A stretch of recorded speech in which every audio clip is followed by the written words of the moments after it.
ਅੱਜ ਅਸੀਂ ਪਹੁੰਚੇ ਹੋਏ ਹਾਂ ਸਾਈਮਨ ਫਰੇਜ਼ਰ ਯੂਨੀਵਰਸਿਟੀ ਜਿੱਥੇ ਕਿ ਸਿਨੀ ਕਾਨਫਰੰਸ 2018 ਚੱਲ ਰਹੀ ਹੈ। ਅੱਜ ਅਸੀਂ ਗੱਲਬਾਤ ਕਰਾਂਗੇ ਡਾਕਟਰ ਗ੍ਰੈਂਜਰ ਐਵਰੀ ਨਾਲ, ਜਿਹੜੇ ਕਿ ਇੱਕ ਪਾਸਟ ਪ੍ਰੈਜ਼ੈਂਟ ਹਨ ਕੈਨੇਡੀਅਨ ਮੈਡੀਕਲ ਐਸੋਸੀਏਸ਼ਨ ਦੇ, ਤੇ ਉਸ ਦੇ ਨਾਲ ਹੀ ਇਹ ਬੜੇ ਲੰਮੇ ਸਮੇਂ ਤੋਂ ਰੂਰਲ ਏਰੀਆਜ਼ ਵਿੱਚ ਪ੍ਰੈਕਟਿਸ ਕਰ ਰਹੇ ਨੇ। ਕਿਸ ਤਰ੍ਹਾਂ ਐਵੋਲੂਸ਼ਨ ਹੋ ਰਹੀ ਹੈ ਮੈਡੀਕਲ ਫੀਲਡ ਦੀ, ਕੀ ਕੁਝ ਇਹਨਾਂ ਨੇ ਕੀਤਾ ਹੈ, ਉਸ ਬਾਰੇ ਗੱਲਬਾਤ ਕਰਦੇ ਹਾਂ ਡਾਕਟਰ ਐਵਰੀ ਨਾਲ। Dr. Avery, thank you for being here. It's my pleasure. Thank you. So a little bit about yourself. You have been in this field for a long time, and especially you have focused in the rural areas. How has this medical profession evolved during these years? It's been absolutely fascinating. When I started 1970, I qualified and I came to this country in 1973. And I did a year of anesthesia at the Vancouver General Hospital and then moved up to our little place in Port McNeill in North Vancouver Island. When I first went there, there was no road.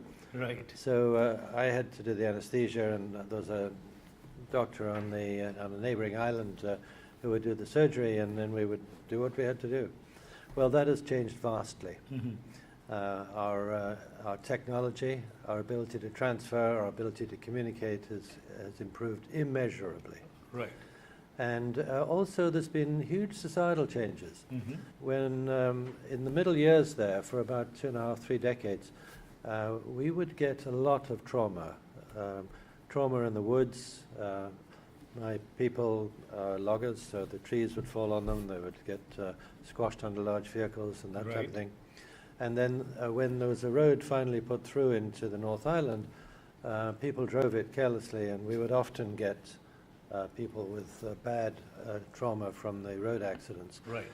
So a lot of that has changed. The systems to control accidents in the bush are much, much, much better. Right. And the road does not produce so many accidents. It's partly the policing, it's partly people understanding that they should drive responsibly, it's partly people not drinking and driving, Right. and it's partly the design of the vehicles and the design of the road. Right. So it's changed dramatically from that point of view. There are still a lot of things that need to be done. And this conference, the Canadian Indian Network conference, is a really good conference to focus on a lot of the stuff that needs to happen. Right. The non-communicable diseases, diabetes is a very good example. Right. The addictions, which we all know about, which really fell off the agenda, frankly, 25 years ago, and that has resulted in where we are today. That has to change, and I know it is changing. It's not just dealing with what is in our face currently, but Right. it has to be going way back to teach the teachers, etc., etc. Right. So that is changing. What I think we do need to do is to change the way in which we think about the organization of medicine. Right. It's not good enough anymore to have a doctor working in a clinic and then referring the patient to the hospital after they decide whether they should come in to see the doctor or not. That's not going to do it. Okay. We need to get ahead of it. Right. So the discussion around diabetes was really game-changing that we heard this morning. That's right. But what you have seen is when you were in the rural areas in the 70s, and now the lifestyle changes, those lifestyle diseases which we are facing, obesity, diabetes, all other issues. Were these prevalent during those times also, or no? Yes, they were. Okay. In fact, they've changed over time, because pretty much everybody smoked when I first went to the North Island, for example. So, of course, you had all the diseases associated with that. Now, you're right. We have a higher prevalence of diabetes and obesity and those types of things. So the emphasis changes, but basically it's coming from the person. Right. And that part hasn't changed. Right. But on the other hand, the doctor-patient relationship was very strong. The doctors were more like, when you passed at that time, it was basically your expertise. The patient relationship you had was you used your knowledge and wisdom. Probably today, it's more of the machines which have taken over.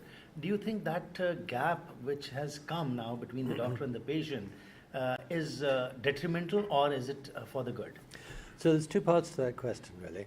The second part, if I may, is the value of the technology Right. and the technique of medicine now is huge, huge, and Right. exponentially bigger as we speak. Right. It's just unbelievable what we can do now and what we'll be able to do into the future. Right. But fundamental to the actual healing is the relationships. That's right. The relationships between the doctor and the patient, and if it's not the doctor, then maybe it's the nurse practitioner, Right. maybe it's the nurse, maybe it's the social worker, maybe it's the addiction counselor. We must work as a team. Right. If we don't work as teams, we're not going to cut it. Right. The day of the doctor saving the day is long gone. Right. And as past president of CMA, Canadian Medical Association, what do you think Canadian Medical Association's role in this present time, when more focus is on prevention, is enough being done to create awareness amongst the people about the lifestyle diseases, about the other issues, or still more needs to be done? I don't think that's ever going to end. People will always need help with thinking about how they live, Right. and really fundamentally why they're here. What are we supposed to be doing with our lives? Right. So people will always need help with that aspect of life. As I was saying, the technology, etc., the techniques are going to be a great assistance there. Right.